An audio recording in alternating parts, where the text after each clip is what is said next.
అందరికీ నమస్తే. ఆంధ్రప్రభకు స్వాగతం. నేను మీ సంతోషి. ప్రస్తుతం మనతో ఒక విశిష్ట అతిథి ఉన్నారండి. ప్రముఖ విద్యావేత్త, అలాగే చారిత్రక విశ్లేషకులైనటువంటి ముదిగొండ శివప్రసాద్ గారు మనతో పాటు ఉన్నారు. నమస్తే సార్. నమస్కారం అమ్మా. సార్, ఇప్పుడు పద్మ అవార్డ్స్ పైన కాంట్రవర్సీ నడుస్తుంది. అసలు ఎందుకు వచ్చింది సార్ ఇది? అందరికీ నమస్కారం.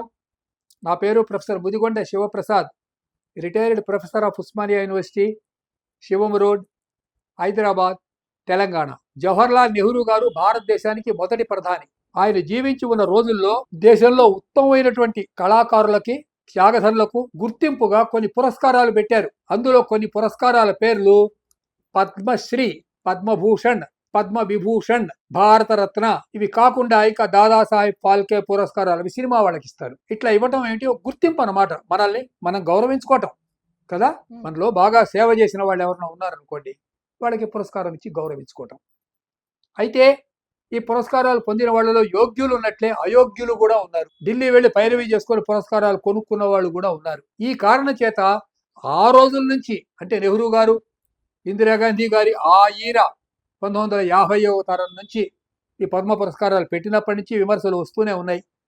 ఇప్పుడు పురస్కారం వచ్చిన వాడు ఏం చేస్తాడు, తన గొప్పతనం వల్ల వచ్చింది అనుకుంటాడు. రానివాడు ఏమనుకుంటాడు, తనకు అన్యాయం జరిగింది అనుకుంటాడు. కాబట్టి ఈ విషయంలో మనం నిష్పక్షపాతంగా చర్చ చేయవలసిన అవసరం అయితే ఉన్నదా లేదా అమ్మా? ఉన్నది కదా. ఇప్పుడు ఇంతకీ కాంట్రవర్సీ ఎందుకు వచ్చింది అంటే, ఈ సంవత్సరం అంటే 2025వ సంవత్సరంలో పద్మ పురస్కారాల కోసం మన తెలంగాణ ప్రభుత్వం వాళ్ళు ఒక లిస్టు పంపించారు. ఆ లిస్టు మొత్తాన్ని కూడా కేంద్ర ప్రభుత్వం చెత్తబుట్టలో పడేసింది. దాంతో ముఖ్యమంత్రి కోపం వచ్చి, మా లిస్టుని మీరు ఎందుకు తిరస్కరించారు అని అడిగాడు. దానికి ఇక్కడ బండి సంజయ్ కుమార్ యాదవ్ అని ఒక ఆయన ఉన్నాడు. ఆయన బీజేపీ నాయకుడు. ఆయన చెప్పిన సమాధానం ఏమిటంటే, మీరు పంపించిన లిస్టులో ఉగ్రవాదులు ఉన్నారు, వాళ్ళకి మేము పురస్కారాలు ఎట్లా ఇస్తాం అని అడిగాడు. ఇది విన్న తర్వాత మహేష్ గౌడ్ అనుకుంటాను ఆయన పేరు, ఆయన తెలంగాణ కాంగ్రెస్, ఆయన ఒక ప్రశ్న వేశాడు. మీరు కరసేవకుల్ని, అంటే ఉత్తరప్రదేశ్లో కరసేవకుల్ని, అయోధ్య సేవ చేస్తున్న వాళ్ళని తుపాకీతో కాల్చి చంపిన ములాయం సింగ్ యాదవ్కు పద్మవిభూషణ్ ఎట్లా ఇచ్చారు అని ఈయన ఇంకో ప్రశ్న వేశాడు. దీంతో వివాదం ఇంకొంచెం ఎక్కువగా ముదిరింది. అర్థమైందా? ఇంతకు ఈ పురస్కారాలు ఈ సంవత్సరం కాదు, అంతకు ముందు కాంగ్రెస్ హయాంలో ఉన్నప్పుడు కూడా వీటి మీద వివాదాలు వస్తూ ఉండేవి. ఇప్పుడు నేను కాంగ్రెస్ నాయకుల్ని ఒక ప్రశ్న వేస్తున్నాను. కాంగ్రెస్ అగ్రనాయకుల్లో ఒక ఆయన పేరు పివి నరసింహారావు. ఒప్పుకుంటారా? చెప్పండి.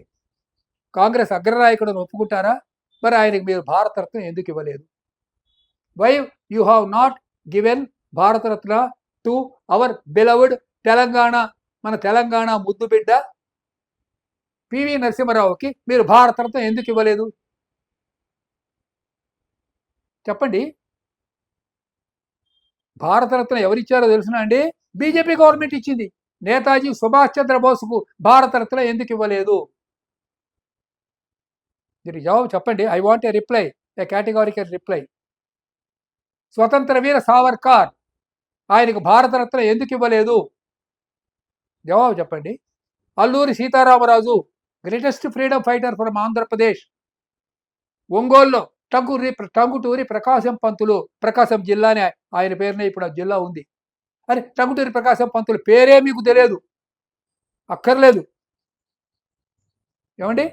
మరి తప్పకుండా వస్తాయి ప్రశ్నలు ఇలాంటివన్నీ. ఇంకా కొన్ని పేర్లు చెప్తాను వినండి. కొందరు సినిమా తారులకు మంచి హుషార్, జోష్ అంటారు. వాళ్ళు ఢిల్లీ వెళ్ళి వాళ్ళని వీళ్ళని పట్టుకొని వాళ్ళు పురస్కారాలు తెచ్చుకుంటూ ఉంటారు. ఒక అమ్మాయి పేరు, అమ్మాయి కాదు ఇప్పుడు పెద్ద ఆవిడేలే, ఊరికే నేనేదో అమ్మాయి అంటున్నా, బి సరోజాదేవి. ఆవిడికి ఎస్ఎం కృష్ణ అని ఒక కర్ణాటకలో ఉన్నటువంటి కాంగ్రెస్ నాయకుడు పద్మ విభూషణ్ బిరుదిప్పించాడు. నేను అథెంటిక్గా చెప్తున్నానండి, నేను చెప్తున్నవేమి కల్పిత విషయాలు కావు. మరి తెలుగులో అగ్రశ్రేణి నటీమణులు ఎవరండి? అగ్రశ్రేణి నెంబర్ 1 అంజలీదేవి, జమున, ఎస్వి రంగారావు, కైకాల సత్యనారాయణ, మహానటి సావిత్రి, వాణిశ్రీ, విజయ నిర్మల, ఇప్పుడు నేను చెప్పిన వీళ్లలో ఒక్కళ్ళకు పద్మశ్రీ రాలేదు. ఎందుకని అంటే వీళ్ళంతా పనికి మాలిన వాళ్ళ? చెప్పండి సార్. అంటే అంజలి కన్నా కూడా ఇంకా ఈ పద్మశ్రీ వచ్చిన వాళ్ళు గొప్పవాళ్ళ, లేకపోతే మహానటి సావిత్రి కంటే గొప్పవాళ్ళ వీళ్ళు? అంటే ఢిల్లీ వెళ్ళి ఎవరు పైరవీ చేసుకుంటే వాళ్ళు పురస్కారాలు ఇస్తూ ఉంటారా? ఇది దుర్మార్గం కాదా? పోనీ 60 ఏళ్ళుగా ఈ దుర్మార్గం జరిగింది అనుకుందాం. ఇప్పుడు బీజేపీ వచ్చిన తర్వాత కూడా at least at this stage why you have not stopped this? So బరాబర్ అడుగుతారు, అడగవలసిన సందర్భం వచ్చినప్పుడు తప్పకుండా అడుగుతారు. ఇంకో ప్రశ్న మీ ముందు నేను పెడుతూ ఉన్నాను. భారతరత్న ఎన్టీ రామారావు భారతరత్న ఎందుకు ఇవ్వలేదు అని అడుగుతూ ఉన్నారు. ఎందుకు ఇవ్వాలి అని వాళ్ళు అంటున్నారు. ఎందుకు ఇవ్వాలండి మేము? ఆయన ఏదో తెలుగుదేశం పార్టీ నాయకుడు, ఆయనకి ఇస్తే మిగతా పార్టీ నాయకులు కూడా అడుగుతారు కదా. సరే, ఆ లాజిక్ కూడా ఒప్పుకుందాం. మరి ఎంజీఆర్కి ఎందుకు ఇచ్చారండి? ఎంజీఆర్ కూడా డిఎంకే ఏదో ఉంది, ఆ పార్టీ పేరు ద్రవిడ పార్టీ, ఏఐడిఎంకే అనుకుంటాను. మరి అతనికి ఎందుకు ఇచ్చారండి? ఎంజీఆర్ కన్నా ఎన్టీ రామారావు ఏ విధంగానూ తక్కువ కాడు.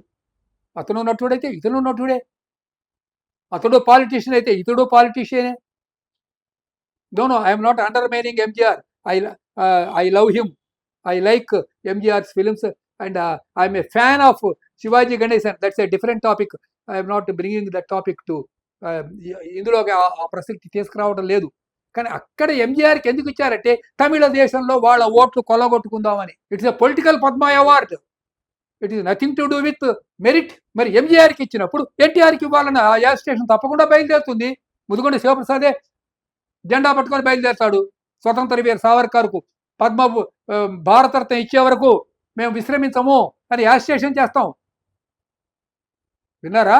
కాబట్టి పొలిటికల్ యాజిటేషన్స్ అనేవి ఈ రకంగా రావటం కారణం ఏమిటంటే పద్మ అవార్డుల యొక్క ఎంపికలో లోపాలు జరుగుతున్నాయి. ఇది కాదనలేని సత్యం. దీని మీద ఇట్లా కాంట్రవర్సీ రావడం అనేది జరిగింది. అట్లీస్ట్ ఇప్పుడు ఈ దశలోనైనా సరే వాళ్ళు ఎంపిక చేసేటప్పుడు ప్రలోభాలకు లొంగకుండా యోగ్యతను పట్టించుకొని, ఇప్పుడు చిన్న ప్రశ్న వేస్తానండి. ఇప్పుడు నాకు చాలామంది ఫ్రెండ్స్ ఉన్నారు, ఈ ఆధ్యాత్మికవేత్తల్లో చాలామంది ఫ్రెండ్స్ ఉన్నారు. ముదిగొండ శివప్రసాద్కు ఎవరు శత్రువులు లేరు, అందరూ నా ఫ్రెండ్సే. గరికపాటి నరసింహరావు గారు ఈజ్ మై క్లోజ్ ఫ్రెండ్. ఆయనకు వస్తే నేను చాలా సంతోషపడ్డా. ఏమమ్మా, నేను చాలా సంతోషపడ్డానమ్మా. అట్లాగే మాడుగుల నాగపటి శర్మకు వస్తే నేను ఎంతో ఆనందపడ్డా. మంచి అవధాని, మనం గర్వపడదగిన అవధాని. మరి చాగంటి కోటేశ్వరరావు గారికి ఎందుకు ఇవ్వలేదు? అంటే స్టేట్ గవర్నమెంట్ రికమెండ్ చేయలేదా? లేకపోతే ఆయనకి యోగ్యత లేదా? చెప్పండి అమ్మా. ముదిగొండ శివప్రసాద్ పనికిమాలిన వాడా? చెప్పండి. 150 నవలలు, చారిత్రక నవలా చక్రవర్తి బిరుదిచ్చారు కదా ప్రజలు. కానీ సెంట్రల్ ఎందుకు గుర్తింపు రాలేదు? అంటే నేను వెళ్ళి బతివేలాడుకోవాలా? అమిత్ షా గారి కాళ్ళు పట్టుకోను, లేకపోతే నరేంద్ర మోడీ గారి కాళ్ళు పట్టుకోను, బాంచం ద్వారా మీ కాళ్ళు మొక్కుతా నాకు పద్మశ్రీ పడేయండి, నేను అక్కడ ఢిల్లీకి వెళ్ళి బతిమేలాడుకోవాలా? బరాబర్ అడుగుతాం. దేశభక్తుడికి, యోగ్యత ఉన్నవాడికి, పేట్రియాట్కి పురస్కారాలు ఇవ్వకపోతే ఎవరికి ఇస్తారు మీరు? యాంటీ నేషనల్స్కి ఇస్తారా? యాంటీ నేషనల్కి, చైనా జిందాబాద్ అనేవాడికి, మావో జిందాబాద్ అనేవాడికి ఇస్తారా పురస్కారాలు? కాబట్టి పురస్కారాలు ఇస్తున్నప్పుడు తప్పకుండా మీరు యోగ్యతను పట్టించుకోనప్పుడు ప్రజల్లో తిరుగుబాటు వస్తుంది, అసంతృప్తి కలుగుతుంది. ఈ పురస్కారాలు యోగ్యత కాదు. ఉదాహరణకు ఒక ఎగ్జాంపుల్ చెప్తాను వినంటమ్మా. మనకి ఒక ఆవిడ పేరు ప్రతిభా పాటిల్ అని ఒక ఆవిడ ఉండేది, ప్రెసిడెంట్ ఆఫ్ ఇండియా. ఈ ప్రతిభా పాటిల్ ప్రెసిడెంట్ ఆఫ్ ఇండియాగా ఉన్నప్పుడు ఆవిడ మహారాష్ట్ర పురస్కారాలన్నీ మహారాష్ట్ర వాళ్ళకి ఇచ్చుకుంది. తెలిసిన పురస్కారాలన్నీ మహారాష్ట్ర వాళ్ళకే ఇచ్చుకుంది. ప్రతిభకు కాక ప్రతిభా పాటిల్ గారికి రాష్ట్రానికి పురస్కారాలు వెళ్ళిపోయినాయి అన్నప్పుడు గోల పెట్టారు. విన్నారా? మరి ఎట్లా జరిగింది ఇది? కాబట్టి నేను అడగదలుచుకున్నటువంటి ప్రశ్న ఏమిటంటే, ఈ సందర్భంలో మీరు పురస్కారాలు ఇవ్వదలుచుకున్నప్పుడు వాటి గైడ్ లైన్స్ ఏమిటో చెప్పండి. సెంట్రల్ సాహిత్య academy awards, Sangeet Natak academy awards, సాహిత్య academy awards, music and dance academy, Delhi నుంచి వస్తుంటాయి అవార్డ్స్ అన్నీ కూడా. ఎవరు ఢిల్లీకి వెళ్ళి పైరువే చేసుకుంటే వాళ్ళకి అవార్డ్స్ ఇచ్చేస్తారా మీరు? యోగ్యతతో సంబంధం లేదా? చెప్పండి అమ్మా. టెర్రరిస్టులకు మీరు సంగీత నాటక అకాడమీ అవార్డులు ఎట్లా ఇస్తారమ్మా? సాహిత్య అకాడమీ అవార్డ్స్ ఎట్లా ఇస్తారు మీరు? సాహిత్య అకాడమీ పురస్కారాలు, నాటక అకాడమీ పురస్కారాలు. నెహ్రూ గారు ప్రైమ్ మినిస్టర్గా ఉన్నప్పుడు ఆయన తనకు తానే భారతరత్నాన్ని బిరుదించుకున్నాడు. ఇందిరాగాంధీ తాను ప్రైమ్ మినిస్టర్గా ఉన్నప్పుడు తానే భారతరత్నాన్ని తనకు తానే పురస్కారం ఇప్పించుకుంది. వాళ్ళు గొప్పవాళ్ళ కాదా అన్నది ఇప్పుడు నేను చర్చ చేయటంలే, కానీ ఇదేమైనా న్యాయంగా ఉందా? అయ్యా నరేంద్ర మోడీ గారు, ఇదిగో చూడండి పరంపర. ఎవరెవరు ఇంతకుముందు ప్రైమ్ మినిస్టర్గా ఉన్నారో వాళ్ళందరూ వాళ్లే సెల్ఫ్ గోల్ అంటారు దీన్ని. ఎవరికి వాళ్ళు భారతరత్నాన్ని ప్రకటించుకున్నారు. I request our honourable beloved home minister and prime minister to look into this matter seriously. This is not a joke. When you are selecting a man, you should definitely observe his background. Definitely he should observe his patriotism. దొంగలకి, mafia gang లీడర్లకి, విదేశాల నుంచి డబ్బు తెచ్చుకొని ఇక్కడ వ్యాపారాలు చేసే వాళ్ళకి పద్మశ్రీ పురస్కారాలు ఎట్లా ఇస్తారండి మీరు? ఫారిన్ నుంచి డబ్బు తెచ్చుకొని వాళ్ళ పేర్లు చెప్పమంటారా? ఎవరెవరు విదేశాల నుంచి డబ్బు తెచ్చుకొని మాఫియా గ్యాంగ్ లీడర్లు, వాళ్ళకి బెంగాల్లో పద్మశ్రీ పురస్కారాలు ఇచ్చారు, బొంబాయిలో పద్మశ్రీ పురస్కారాలు ఇచ్చారు.